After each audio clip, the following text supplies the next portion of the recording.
she suffers from such a rare disorder of being unable to just be a human. I mean, when I listen to Meghan, I am just reminded that there's nothing authentic there. You're never going to convince anyone that you're authentic. I'm working so hard. Is she really? Why does she struggle so much with humanity? I feel like it's pretty safe to say that Meghan Markle is like a pathological liar. She can't even act like herself. And she is exhausting. You are not a successful female entrepreneur. I can list more fails on both of my hands. She has done the world premiere episode of actually being on someone else's podcast. Meghan Markle just turned up on the Jamie Kern Lima show, promising her most authentic interview yet. No makeup, no script, just realness. But is it the genuine article, or is this just another masterclass in PR? Don't go anywhere, because some of these reactions will have you cackling, and later I'll tell you what a celebrity chef said about Meghan's Netflix show that left the internet stunned. Great one here. Yes. It's gonna be fun. Hi, crew. You made me cry. Good thing I have no makeup on. You look so pretty. I have not done a show in no makeup since my 1,000 QVC shows. Do you think I have? I've never seen someone that struggles to just give us one strip of authenticity. I just feel like at this point, she's gotten a lot of opportunities to tell us something interesting. You're dying to tell us stuff, but none of it has any substance to it. So is this a breakthrough in celebrity vulnerability, or just the latest episode of The Meghan Show? The internet is in shambles trying to decide. Critics are roasting her tearful podcast debut, saying the whole thing feels as staged as a perfume commercial, while social media buzzes that every moment was scripted for max impact. But before you pick a side, wait until you hear the next bit. Thank you for trusting me with your first ever podcast and with your friendship. Yeah. Means a lot, Jamie. Thank you. Yeah.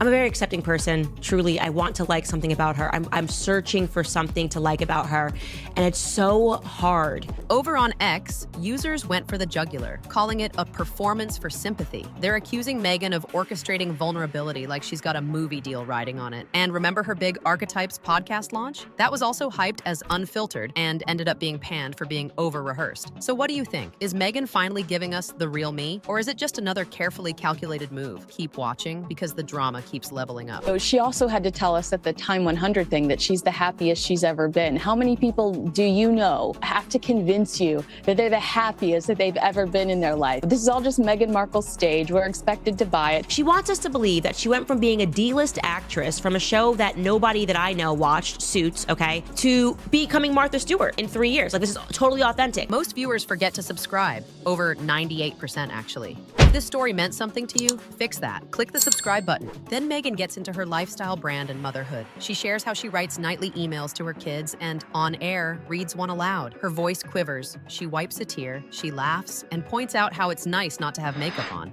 The host, Jamie Kern Lima, calls it raw and soul-filling, but predictably, the skeptics are unmoved. Hold up, because things get even messier. So beautiful. Oh, I don't know. I wasn't expecting that one. Sure you were. Yeah, it's just so great. This is why it's so nice to not have makeup on.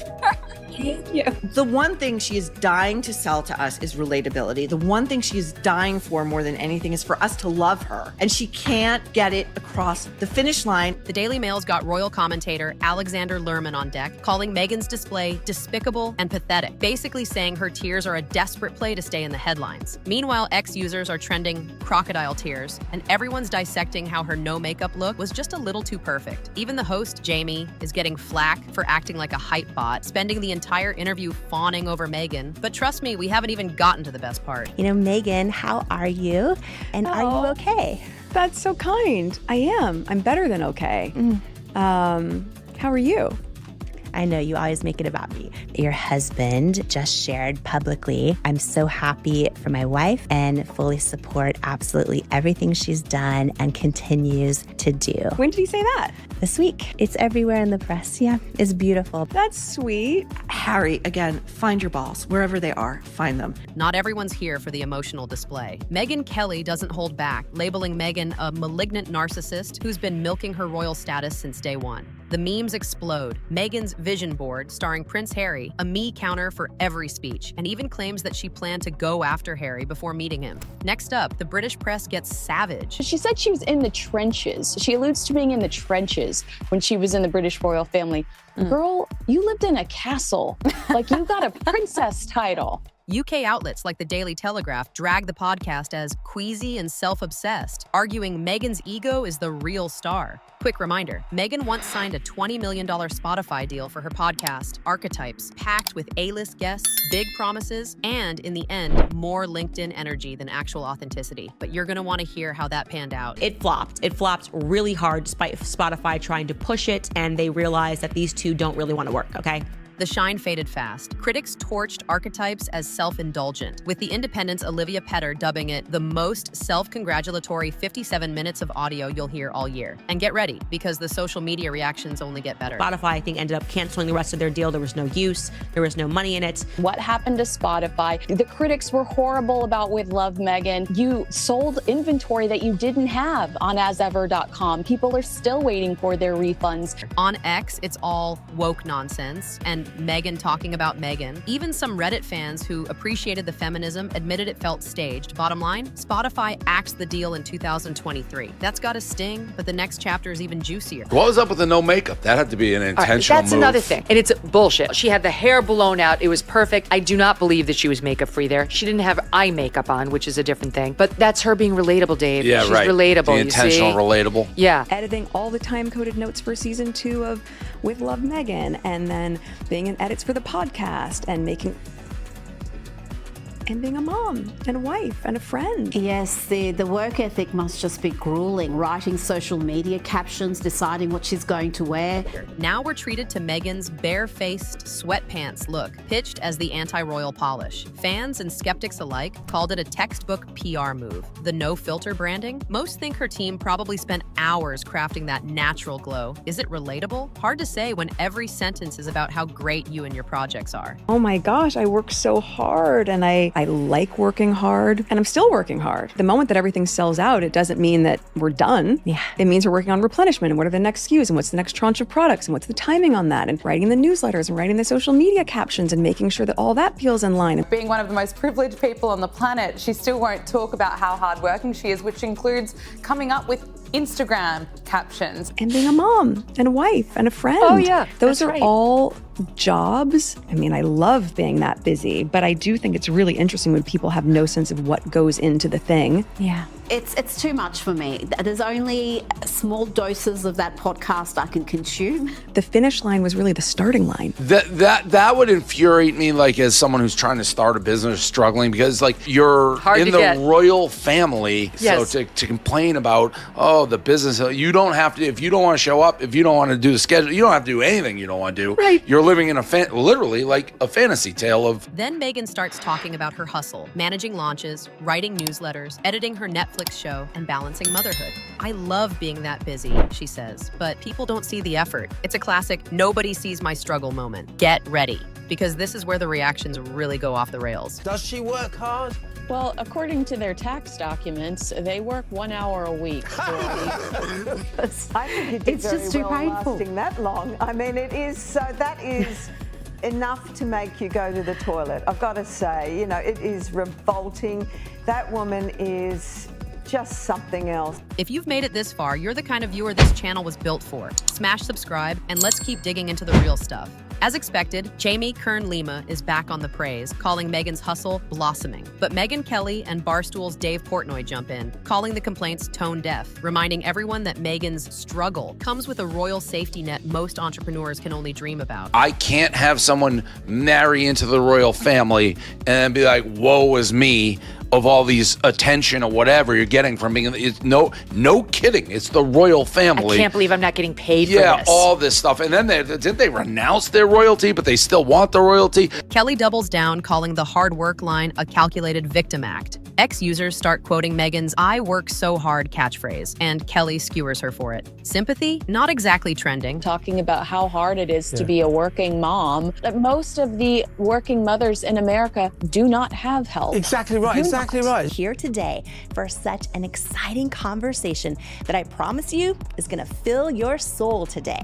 Even the host isn't safe. Critics, including YouTube's Royal Rogue, call Jamie's delivery painfully awkward, All high-pitched cheerleader vibes that sound as rehearsed as Meghan's tears. The host. What's happening with her? If people didn't know who was who, The in weird, the expression, yeah, it was between two ferns. Yeah. Lima's effusive praise for Meghan's authenticity and hustle hits critical levels, coming off as forced. A hype woman reading from a script. Jamie Lynn talks like this, and what I love are grown women who talk like this, like they just injected some helium and everything's okay, there's that. Today is an episode of the Jamie Kern Lima show unlike any episode we have ever done. One viewer even joked it's like they're both reading from the same PR playbook, with Jamie mirroring Meghan's emotional cues in an over-the-top duet. And the interviewer, are you more in love now than ever? Like, I'm sure that Meghan, like, wrote all these questions. And then he's a fox. Like, girl, again, I think you took a time machine back to, like, 2006. We're hearing Meghan tell her friend Jamie, or Jamie talk about Meghan, and telling us that Meghan, by wearing a brand of jeans, has gotten women out of human trafficking. Okay. Ex-users said Jamie's try-hard sincerity made the episode feel less like a podcast, more like a synchronized talent show. Or, as some said, maybe this is just how billionaire women act. Girl, you lived in a castle. Like, you got a princess title. People were falling at your, people would run your bathwater for you. I mean, I could list the things, the perks, I could list them forever. But hang on, because Meghan's Netflix show takes the train off the tracks entirely. Essentially, the series is about her inviting her friends and famous guests to a beautiful California estate, which is where she cooks and she gardens and she hosts trips. I guess now she's going to be Martha Stewart. Enter celebrity chef Jameson Stocks. He's cooked for King Charles, who lit up Meghan's Netflix series, calling it terrible and painful to watch. He said he sensed it would be forced and fake, and actually turned down a consulting offer from Netflix. And the plot thickens. Let's make a show. Let's go. Stocks claims Netflix sent a lawyer's letter threatening legal action after his comments, but he wasn't fazed. He doubled down, I don't think she can cook. She should stick to acting because she's actually pretty good at it. Netflix, for the record, denies the legal threat. The music in the background. Do you believe in magic? I think I understand why it is she was a D-list actress, because she can't even act like herself. And if you thought the critics were done, Variety called the show a Montecito ego trip not worth taking, accusing Meghan of making guests praise her before anything else. The Independent trashed it as gormless, pointless, narcissistic. And yes, there's even a scene where Meghan calls a cake she and sings it a lullaby. Who does this appeal to? Oh, her neighbors are about the people who could probably afford the ingredients and could have a backyard filled with honeybees. This could appeal to Oprah Winfrey and basically no one else, least of all in the economy that we're all just coming out of. The Times' Carol Midgley warned viewers to brace for a smug, syrupy endurance watch, while Vulture just called it a deranged, bizarro world voyage into the center of nothing. Audience ratings, brutal. 2.4 out of 10 on IMDb, 11% on Rotten Tomatoes. One user even said, this isn't even a fun hate watch, it's just bad. This is a joke, and I'm tired of some of these media outlets continuing to elevate this person when the reality is she's a grifter. Fake it till you make it. We don't accept that anymore. We want authenticity. Some critics say this might be the Sussex's last Netflix project. And honestly, after all this, who can blame them? I don't even hate Meghan. Hey, I watched Suits. But after watching all of this, I can't tell what's real and what's for the cameras. Does Meghan have that Katy Perry, is this real energy in interviews? Maybe. You tell me, is this the authentic Meghan or just the most carefully crafted brand in the game? Drop your theories in the comments, hit like and subscribe if you survived this episode, and I'll see you tomorrow for more unfiltered pop culture chaos.